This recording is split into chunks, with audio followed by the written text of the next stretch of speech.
Hello everyone, my name is Saurabh Kumar. आज हम लोग हल्दी घाटी युद्ध के बारे में जानेंगे। ठीक है, कि हल्दी घाटी युद्ध कैसा था, उसमें क्या क्या हुआ था। ठीक है, हल्दी घाटी युद्ध में कौन कौन एक दूसरे से लड़ा था। ठीक है, तो चलिए शुरू करते हैं। One of the fire. और एक बात और बता दूं, हमारा जो दिवाली वाला वीडियो थोड़ा सा लेट हो गया था। बट लेट इसलिए हुआ था भाई, थोड़ा अपलोडिंग में दिक्कत हो गया था, इसलिए वीडियो लेट हुआ। ठीक है, नहीं तो दिवाली के दिन ही आना था, बट लेट हो गया, इसलिए sorry. One of the fiercest battle ever fought in records of history was the Battle of Haldighati. The real bravery and courage of the Rajput clan and their love for their motherland is conveyed through this this battle. The battle took place nearly 400 years ago near the village of Haldighati in Rajasthan. When the Mughal Empire was at its height of splendor and Akbar, the Mughal Emperor dreamed of a united India under the Mughal banner. Despite their numerical superiority and firepower, the Mughal fought the formidable Sisodias of Mewar, a Rajput tribe. Akbar employed every resource available to him to assassinate Rana Pratap, but in vain. The great emperor was unable to capture the heroic Rana, and Mewar remained the only country to remain free of Mughal domination during Akbar region. कहने का मतलब ये है कि इतिहास के record में अब तक लड़े गए सबसे भयंकर युद्धों में से एक है हल्दी घाटी की युद्ध। राजपूत कबीले की असली बहादुरी और साहस के मातृभूमि के लिए उनका प्यार इस लड़ाई के माध्यम से व्यक्त किया गया है। लड़ाई लगभग 400 ईयर्स पहले राजस्थान के हल्दी घाटी गांव के पास हुई थी, जब मुगल साम्राज्य अपने वैभव की ऊंचाई पर था। मुगल सम्राट अकबर ने मुगल बैनर के तहत एक संयुक्त भारत का सपना देखा था। अपनी संख्यात्मक श्रेष्ठता और मारक क्षमता के बावजूद मुगलों ने राजपूत जनजाति मेवाड़ के दुर्जय सिसोदिया से लड़ाई लड़ी। अकबर ने राणा प्रताप की हत्या के लिए अपने पास उपलब्ध हर संसाधन का इस्तेमाल किया, लेकिन व्यर्थ गए। महान सम्राट वीर राणा को पकड़ने में असमर्थ था और मेवाड़ अकबर के शासनकाल के दौरान मुगल शासन से मुक्त रहने वाला एकमात्र देश बना रहा। ठीक है, देश में मतलब वही एक ऐसा सिटी सा बना रहा जैसे कि अकबर ने कभी पा नहीं पाया उस छोटे से जगह को। ठीक है, आगे बढ़े तो the basic writing of late medieval Mewar 17th-18th century are replete with mythical tales about Rana Pratap's struggles against one of the great emperor of the Mughal Empire, Jalaluddin Muhammad Akbar. The study article focus on Maharana Pratap bravery, strategy and gallant deeds, as well as his relationship with Man Singh. The War of Haldighati and the most continent area, the post-Haldighati battle period, which was difficult for Maharana Pratap. The research article delves deeper into the history and popularity of Mewar Rajputs. It really reveals the collective historical memory and awareness of the Rajput society of Mewar thought out the 17th and 18th century by describing their ideas and goal. देखो, जो मध्ययुगीन मेवाड़ था 17वीं से 18वीं शताब्दी के बीच में, ये मूल लेखन मुगल साम्राज्य के सबसे महान सम्राटों में से एक थे।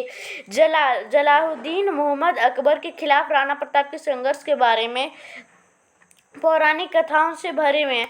अध्ययन लेख जो होते हैं, मतलब जो होते पुरानी चीज़ों के बारे में जो जानना चाहते हैं, जो होते हैं उनकी भी नौकरी होती है, तो वो महाराणा प्रताप की बहादुरी, रणनीति और वीरतापूर्ण कार्यों के साथ साथ मान सिंह के साथ उनके संबंधों, हल्दी घाटी का युद्ध और सबसे विवादास्पद क्षेत्र हल्दी घाटी युद्ध की अवधि पर केंद्रित है, जो महाराणा प्रताप के लिए कठिन था।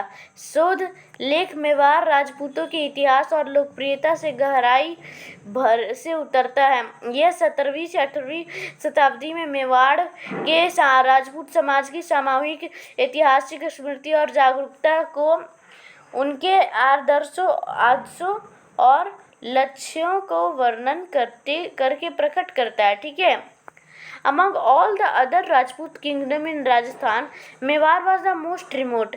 The Aravalli formed a natural border between Mewar and the rest of Rajasthan. The Bhils inhabited the Mewar kingdom's hilly regions, geographic isolation, rugged terrains, and harsh physical environmental bred self-reliance and a natural protective instinct among the people of Mewar. Additionally, they developed a strong determination to safeguard their ancestral honor at all costs. Since their inception, the people of and emotionally to accommodate Rana Pratap use of guerrilla warfare to evade the Mughal machinery. मतलब ये है राजस्थान के अन्य सभी राजपूतों राज्यों में मेवाड़ सबसे दूरस्थ था। अरावली ने मेवाड़ और शेष राजस्थान के बीच एक प्राकृतिक सीमा बनाई। भीलों ने मेवाड़ साम्राज्य की पहाड़ी क्षेत्रों में निवास किया। भौगोलिक अलगाव, गुबर खाबर इलाके और कठोर भौतिक वातावरण ने मेवाड़ के लोगों के बीच आत्मनिर्भरता और एक प्राकृतिक सुरक्षात्मक प्रवृत्ति पैदा की। इससे के अतिरिक्त उन्होंने हर कीमत पर अपने पुश्तैनी सम्मान की रक्षा करने के लिए एक दृढ़ संकल्प विकसित किया। उस अपनी स्थापना के बाद में से मेवाड़ के लोग मुगल मशीनरी से बचने के लिए राणा प्रताप के गुरिल्ला युद्ध के उपयोग का सामना करने के लिए शारीरिक और भावनात्मक रूप से विकसित हुए हैं। आगे बढ़ते तो the Bhil community and Indo-Aryan speaking ethnic group played a prominent role following Haldi Ghati. They were regarded as significant character who voluntarily strengthened Maharana Pratap power during his preparation for the fight with Akbar. Bhil जो समुदाय था एक Indo Aryan भारतीय जातीय समूह ने हल्दी घाटी के बाद एक प्रमुख भूमिका निभाई। उन्हें महत्वपूर्ण पात्रों के रूप में माना जाता है जिन्होंने अकबर के साथ लड़ाई की तैयारी के दौरान स्वेच्छा से महाराणा प्रताप की शक्ति को मजबूत किया। In the Haldi Ghati battle Maharana Pratap exemplified valor and bravery. It was also a watershed moment for the Mughals since it temporarily bolted their progress into the rest of Mewar, diverting precious military resources to the region. मतलब ये है कि हल्दी घाटी युद्ध में महाराणा प्रताप वीरता और शौर्य की मिसाल देता है। यह मुगलों के लिए भी एक महत्वपूर्ण क्षण था क्योंकि इसने अस्थायी रूप से मेवाड़ के बाकी हिस्सों में उनकी प्रगति को रोक दिया था। इस क्षेत्र में बहुमूल्य सैन्य संसाधनों को भी हटा दिया था। ठीक है, आगे बढ़ते तो अब देखो महाराणा प्रताप के बारे में हम लोग अभी कुछ चीज़ जानेंगे कि वो कब जन्म लेते उनका क्या था। तो देखो महाराणा प्रताप का जन्म कुंभलगढ़ किले में 9 मई 1540 में हुआ था जयवंत बाई और उदय सिंह द्वितीय के थ्रू। ठीक है, was the king of Mewar जो कि मेवाड़ का राजा था और चित्तौड़ वाज इट्स कैपिटल और मेवाड़ की जो राजधानी थी वो चित्तौड़ थी। आफ्टर उदय सिंह डेथ, जब उदय सिंह की मृत्यु हुई 1572 में, तो उनमें से एक जो उनकी वाइफ थी रानी धीरबाई, उन्होंने उदय सिंह के एल्डेस्ट सन जगमल सिंह को अपने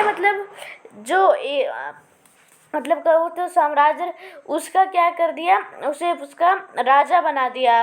but top courtiers eventually believed that Pratap was a better choice to deal with the tension arising due to the influence of Mughal. जिसके अब देखो उदय सिंह के सबसे बड़े बेटे जगमल सिंह को राजा के रूप में ताज पहनाया जाए। मतलब उनका ये कहना था कि ताज पहनाया जाए, बने नहीं थे, और जिसके लिए प्रताप ने सहमति व्यक्त की। लेकिन शीर्ष जितने भी दरबारी थे वो उन्होंने माना कि प्रताप इससे निपटने के लिए एक बेहतर विकल्प है। मुगलों के प्रभाव से उत्पन्न तनाव जो मुगल से जो लड़ने का जो पावर है वो उन्हीं के अंदर है, महाराणा प्रताप के अंदर ही। ठीक है, तो राजस्थान राजपूत का एक राजा ने अकबर का एकदम नींद हिला दिया था। ठीक है, बहुत खतरनाक राजा थे, शूरवीर भी राजा थे। ठीक है, महाराणा प्रताप। ठीक है, राजपूत के दो राजा थे, पृथ्वीराज चौहान और मारना पड़ता है। अगली वीडियो पृथ्वीराज चौहान पे आने वाली, ठीक है। तो चलिए इस वीडियो को एंड करता हूँ। इस वीडियो को लाइक कर दीजिएगा, लाइक में टैलेंट को जल्दी पूरा कर दीजिएगा, और वीडियो को शेयर कर दीजिएगा, फैला दीजिए मेरे वीडियो को, और मेरे चैनल को सब्सक्राइब कर दीजिए, लेटेस्ट नोटिफिकेशन आपके नोटिफिकेशन सेक्शन में आ जाए, वेलकम दबा जिससे कि टाइम नोटिफिकेशन आपके नोटिफिकेशन सेक्शन में आ जाए। तब तक के लिए इस वीडियो को एंड करता हूँ। जय हिंद, जय भारत।